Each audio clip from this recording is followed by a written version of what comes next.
Hey, what's going on? Welcome to another edition of the Toolbox, and had a great question come in this week asking about my thoughts on baby dedication. Well, this question refers to the practice of some churches where when a child is born, the parents will bring that child up in front of the congregation, and the pastor will then dedicate that child, asking the parents to affirm certain things and the congregation to affirm certain things, and then praying over that child in an act of dedicating that child to the Lord.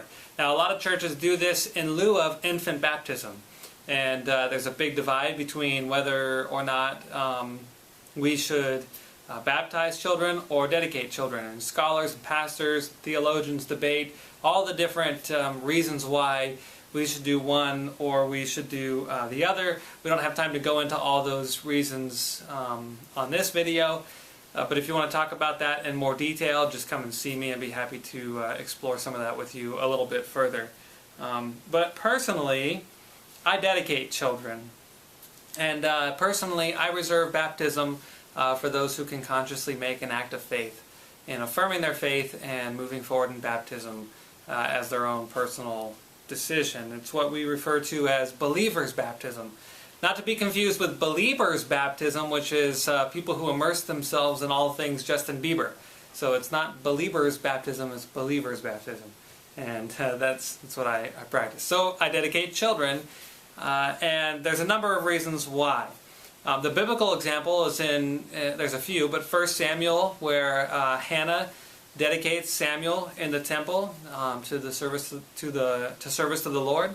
Another one is when Jesus is born, his parents Mary and Joseph bring him to the temple to be dedicated.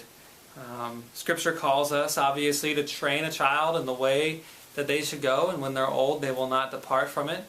And when Jesus gives the great commandment to love the Lord your God with all your heart, soul, mind, and strength, he's quoting from Deuteronomy, and in that passage in Deuteronomy it encourages us to recite this to our children, to teach our children this, to tell them that.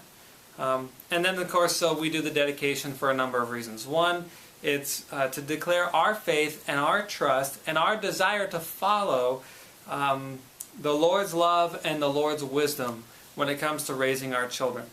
It also is a commitment that we make to the Lord that we will raise this child in the love of Christ and the knowledge of God.